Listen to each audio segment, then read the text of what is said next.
Hello everyone, it's me. I haven't done a review for about 2 weeks, so here I am again. Tonight I'm reviewing Tommy Girl by Tommy Hilfiger, taking it back to the 90s with this one. This one's kind of cool because it kind of really feels like a time for me. This, as if any of you have watched my reviews before, you'll know that 90s were my favourite time for fragrance. There were some real standout fragrances that came out then that still stand the test of time today. I just really liked that period. This one, I don't put it in the same 90s greatness as them, but it's still a really standout scent.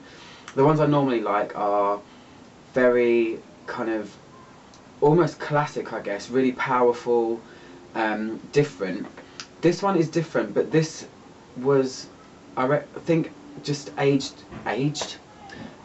at a certain age group, or a certain age group seemed to really like it.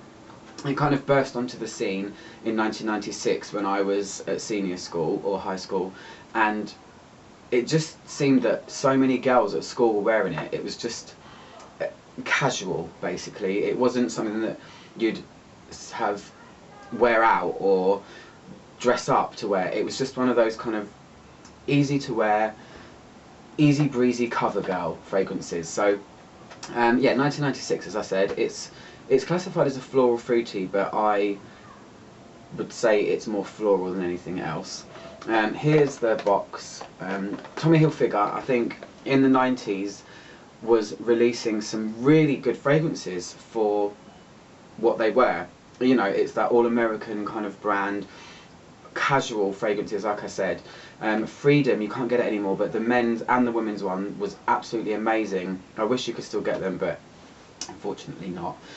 Now, what Tommy Hilfiger releases, I just think, not good at all. I've smelt them, they're all just kind of, dare I say, boring, or just, they don't stick out enough for me to go, oh my gosh, that's really cool.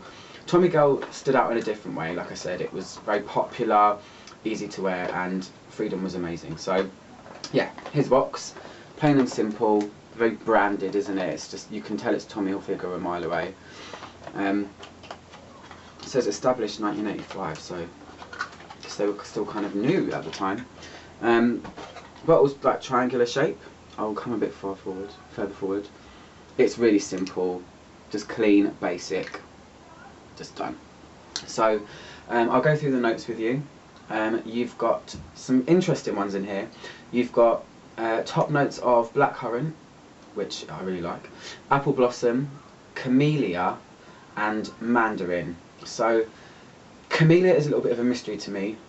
Well, I say a little bit of a mystery, it's a lot of a mystery. I really have no idea what that's supposed to smell like. I've been reading up about it, and apparently it doesn't really have a smell, so how you can put it in a fragrance, I'm not sure. Interesting. I might have to try and see if there is some sort of singular camellia something that I can smell.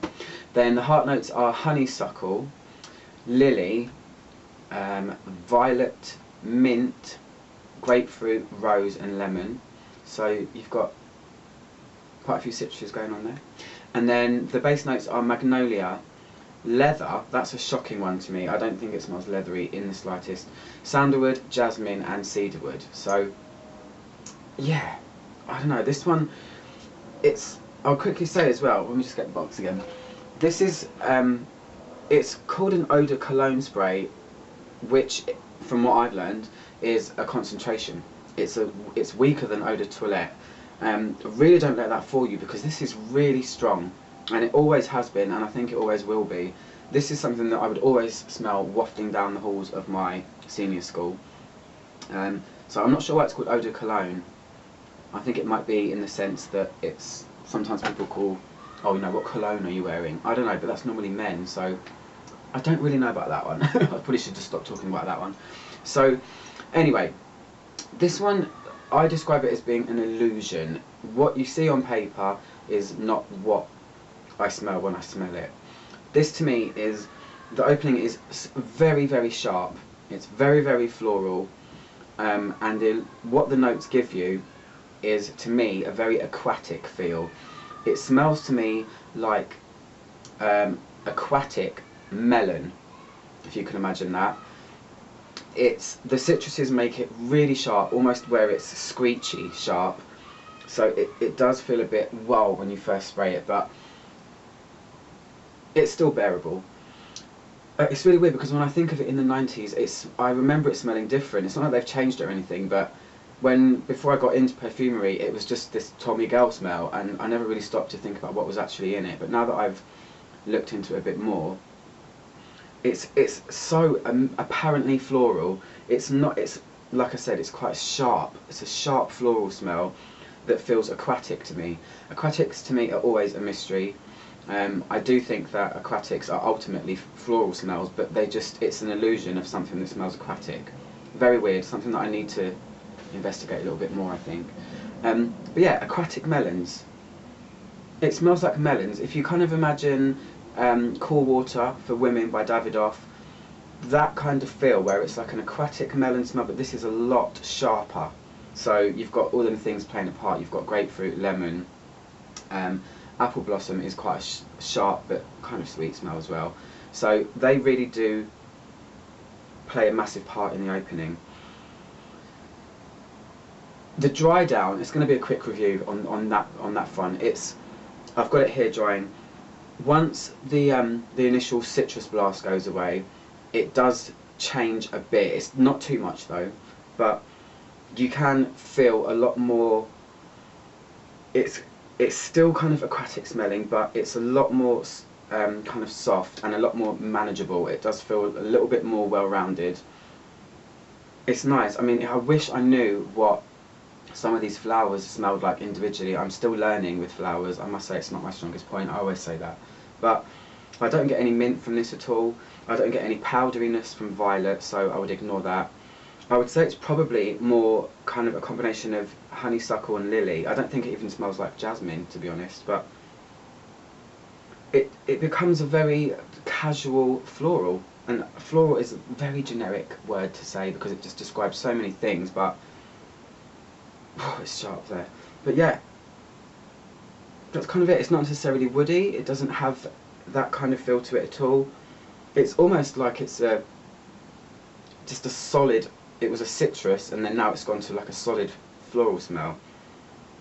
Honeysuckly, very kind of bouquet, springy, spring-like. I don't know. It's a bit of a tough one for me. But anyone that has smelled this before will know, you know, what it is. It's a very familiar smell that smells just Tommy Girl bubble in the air. But when you smell it up close, it is very, very screechy and flowery. Almost smells like it's a little bit too grown up for the kind of crowd that wore it, but it just seemed to attract that kind of girl. So, and now I've got it, and I think it's quite cool. So, anyway, that's my short-ish, sweet review of Tommy Girl by Tommy Hilfiger. I'll be back soon with another one, and sorry I couldn't have been a bit more in-depth about the flowers. You can always subscribe by clicking here somewhere, and I'll see you guys soon. Thanks, bye-bye.